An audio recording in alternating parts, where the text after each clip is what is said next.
नमस्कार मित्रों, आज हम बात करेंगे रज्जब जी के बारे में। संत रज्जब जी।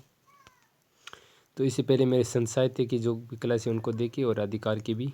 तो चलिए आज हम शुरू करेंगे रज्जब जी के बारे में, जो कि दादू दयाल जी के शिष्य भी थे।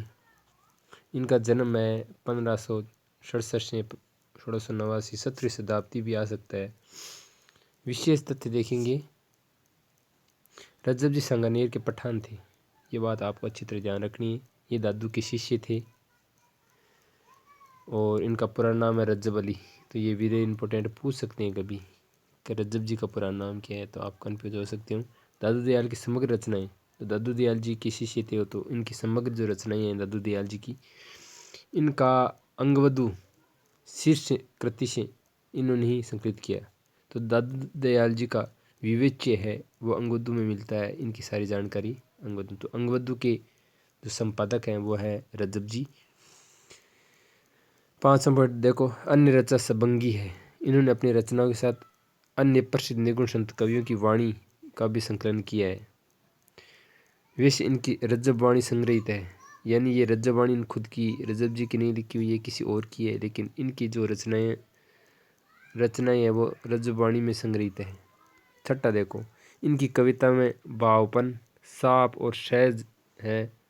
भाषा पर राजस्थानी प्रभाव अधिक है। इस्लामिक साधना के शब्द भी अपेक्षाकृत अधिक है।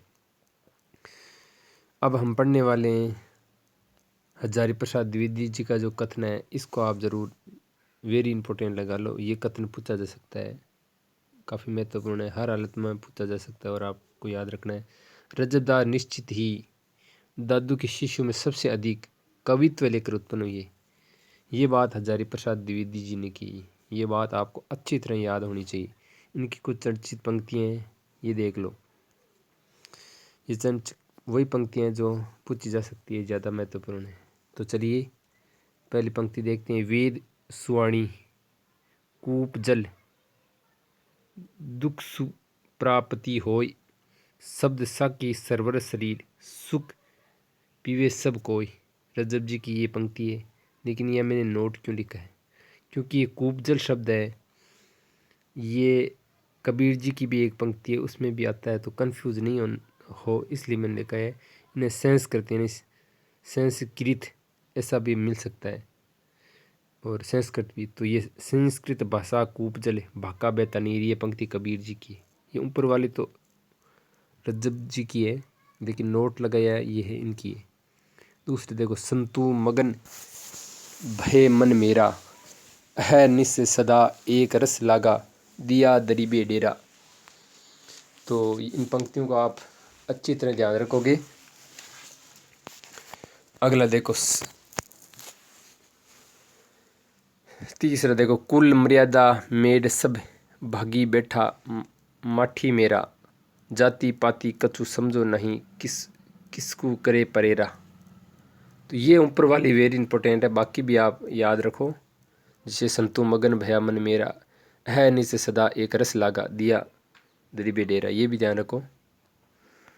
तो प्यारे मित्रों, इसको रिवीजन तेजी से कर लेते हैं। एक तो ये ध्यान रखना है, एक ये सांगानेर के पठान थे, दादू जी के शिष्य थे। रज्जब अली इनका पूरा नाम है। अंगवधु शिष्य इनको संकलित किया। सबंगी भी इनकी मिलती है और इन रज्जब जी की वाणियों का संग्रह शब्दवाणी में मिलता है, जो रज्जब जी द्वारा नहीं संग्रहित है बल्कि किसी और के द्वारा। इनकी कविताएं भापन साफ सहज भाषा, राजस्थानी का प्रभाव है, इस्लामिक साधना की अपेक्षाकृत है। एक हजारी प्रसाद द्विवेदी जी की जो ये कथन है, ये ध्यान रखना है। और बाकी ये जो है ये ध्यान रखना है। तो प्यारे मित्रों, एक दो बार इसको ज़रूर देखें और ऐसा न माने कि रज्जब जी कोई खास जो संत काव्य में महत्व नहीं रखते, ऐसी बात नहीं है। इनमें से पर्सन बन सकते हैं कंपटीशन की परीक्षाओं में। तो चैनल को आप सब्सक्राइब कर लीजिए ताकि नोटिफिकेशन आपको मिल जाए और मुझे भी अभी प्रेरणा मिले ताकि मैं और क्लासें लूँ आपकी। तो इससे पहले की जितनी भी क्लास है उनको आप ज़रूर देख लें और आगे मैं इसी तरह बनाता रहूँगा। तो मुझे अब दीजिए इसको विराम, यहीं देता हूँ क्लास को। जय हिंद।